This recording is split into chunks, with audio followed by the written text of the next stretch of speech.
Bonjour le Togo, les Togolaises et les Togolais ainsi que les amis du Togo de par le monde. Loué soit Jésus-Christ. À jamais. Je me suis réveillé ce matin, par la miséricordieuse grâce de Dieu, avec une toute nouvelle inspiration mettant en rapport un texte de Jean de La Fontaine le laboureur et ses enfants avec un message, somme toute, prémonitoire du prélat nonagénaire, Philippe Fanoko Kossi Kadzro, au lendemain de l'annonce, trop précoce, de la mort, non, disons plutôt de l'assassinat déjà planifié et scellé depuis Ouagadougou au Burkina Faso, de l'illustre homme de Dieu, le plus intègre et téméraire que l'histoire du Togo ait jamais connu. Dans ce message qui fait tache d'huile dans son apostolat, devenu, par la force des événements, combat politique, il appelait le peuple togolais à se mobiliser pour protéger le journaliste d'investigation togolais, le plus célèbre, dénommé désormais cardinal Ferdinand Haïté, alors porté disparu, avant qu'on ne retrouve ses traces hors des frontières togolaises, au Bénin puis définitivement en exil en France. Ratissant large, il exhortait par la même occasion les Togolais à faire feu de tout bois pour réclamer et obtenir la libération sans condition du légendaire combattant de la libération des peuples, Jean-Paul Oumoulou, ainsi que de Djimon Hóré, leader d'un parti politique de l'opposition arrêté pour ses opinions, et du demi-frère de Faible, Fort, Pacha Gnassingbé, sans oublier les prisonniers politiques et exilés politiques qui doivent nécessairement revenir librement sur la terre de nos aïeux. Ce message analysé au pifomètre donne des signes d'une prémonition relative à la suite de la lutte, pouvant être rapproché de la vision de cette célèbre fable du non moins célèbre Jean de La Fontaine, écrivain poète français du XVIIe siècle. Dans le cas du patriarche nonagénaire on pourrait dire: un prélat nonagénaire sentant son prochain rappel à Dieu, car lui n'est pas mort, il a été élevé au ciel. Fit venir ses enfants, les Togolais, leur parla sans témoin. Gardez-vous, leur dit-il, d'abandonner la terre, le pays, que nous ont laissé nos aïeux, entre les mains de Faible, Fort, Gnassingbé. Un trésor immense est caché dedans. Criez, luttez, combattez, bataillez, guerroyez jusqu'à la dernière goutte de votre sang. Mais ne laissez nulle portion du territoire où les pieds de Faible et ses coquines passeraient et repasseraient. Le patriarche élevé dans le ciel. Les fils vous retournent le pays, Togo. Qu'en ferez-vous? À chacun d'ajouter sa partition.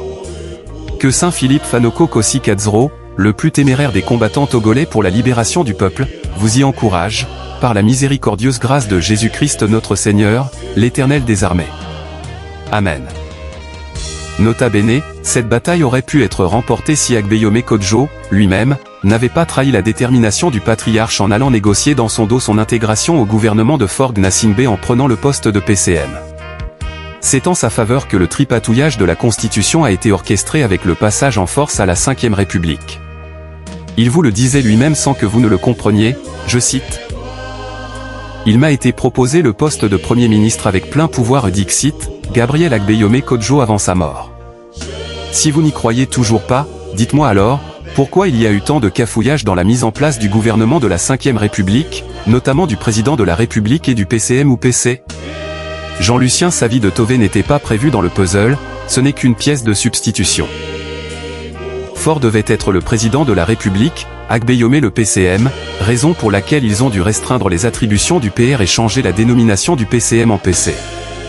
C'est la mort subite d'Agbeyome qui a fait tout chambouler. Cependant, c'était compté sans le pouvoir infaillible d'anticipation du dieu du prélat Akposso. Où sont-ils aujourd'hui, Agbeyome Kodjo et les autres qui ont conspiré activement avec lui dans cet échafaudage grotesque? Dieu est grand, nous ne sommes pas tous dupes. Attention! Certains de ces Agbasivis sont encore au milieu de nous, à l'instar de Edem Kwasi Atsu, méfiez-vous d'eux. À bon entendeur. Rappel du fable. Le laboureur et ses enfants. Jean de La Fontaine. Travaillez, prenez de la peine. C'est le fond qui manque le moins. Un riche laboureur, sentant sa mort prochaine, fit venir ses enfants, leur parla sans témoin. Gardez-vous, leur dit-il, de vendre l'héritage que nous ont laissé nos parents. Un trésor est caché dedans. Je ne sais pas l'endroit, mais un peu de courage vous le fera trouver, vous en viendrez à bout. Remuez votre champ dès qu'on aura fait l'eau. Creusez, fouillez, bêchez, ne laissez nulle place où la main ne passe et repasse. Le père mort, les fils vous retournent le champ. De ça, de là, partout, si bien qu'au bout de l'an, il en rapporta davantage d'argent, point de cachet. Mais le père fut sage de leur montrer, avant sa mort, que le travail est un trésor. Jean de La Fontaine. Fable, 1874. Ce texte nous avait servi de texte de dictée dans la compétition Les Champions de l'orthographe à Cara. Nous avions enregistré plus de 100 fautes au niveau de certains candidats.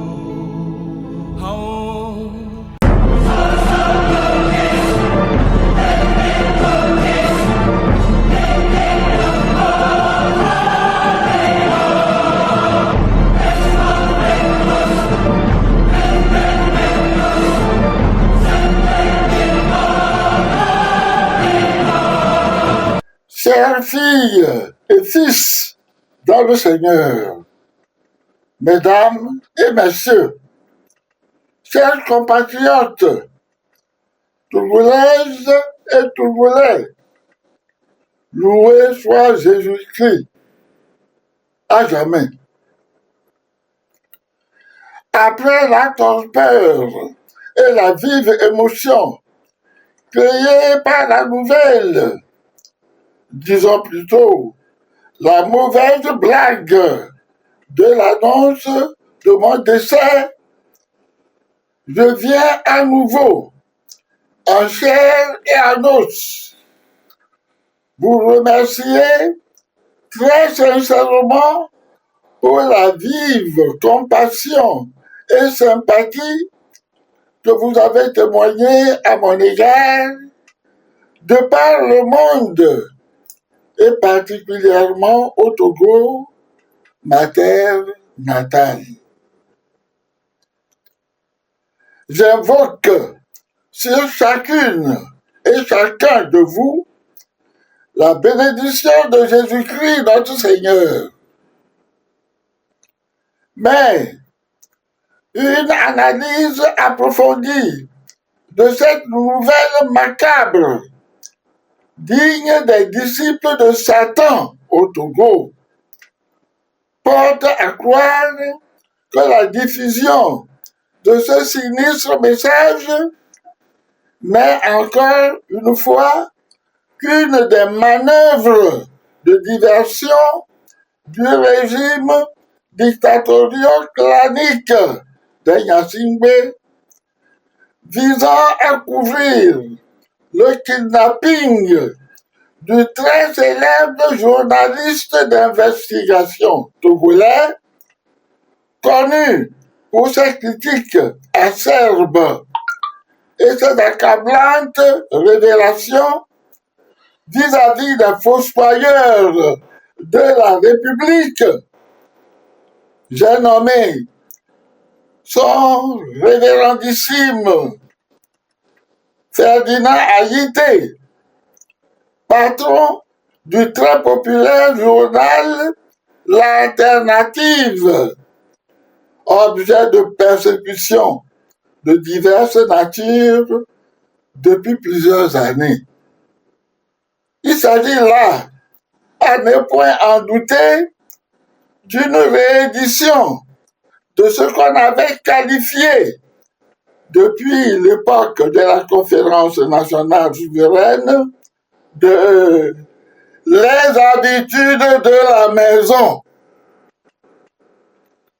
À présent que nous sommes situés sur les fondements réels de cette énième forfaiture, j'en appelle à un éveil de sentiments authentiquement patriotiques en chacun de nous, en vue d'une mobilisation sans précédent sur la terre de nos aïeux pour rechercher et retrouver dans les meilleurs délais mon cher fils, vaillant combattant de la liberté au Togo, Ferdinand Ayité.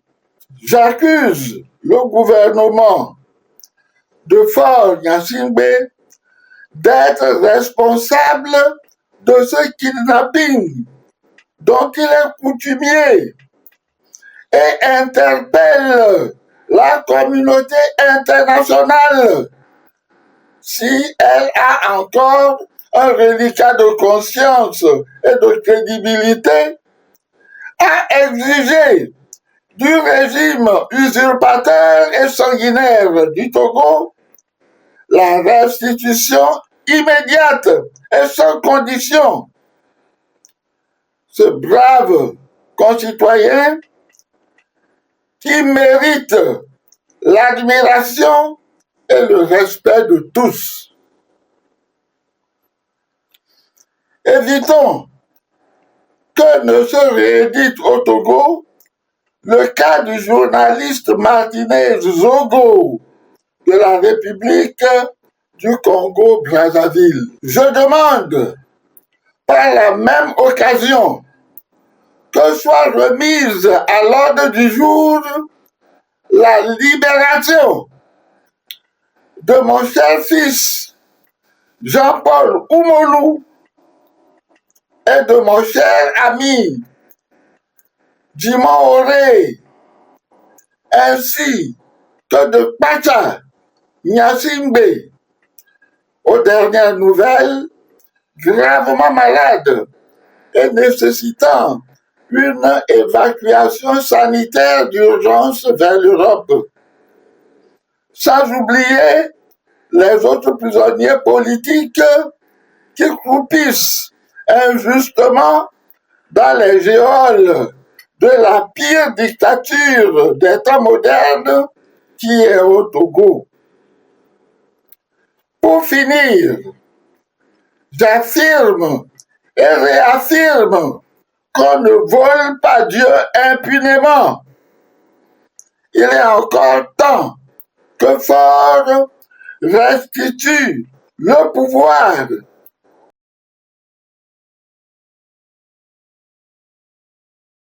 Togolais. Debout, libérons notre pays.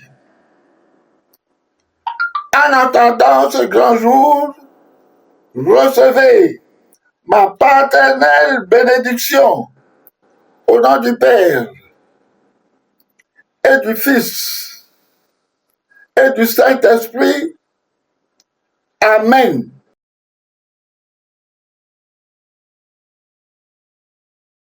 Mes chers compatriotes, tout juste au moment où je m'apprêtais à lire ce message, on m'apprend que Ferdinand Haïté aurait fui le pays et se serait réfugié dans un des pays voisins. En conséquence, je vous demande de vous mobiliser pour réclamer à corps et à cri son retour sans incident, en sécurité, et le retour de tous les prisonniers politiques.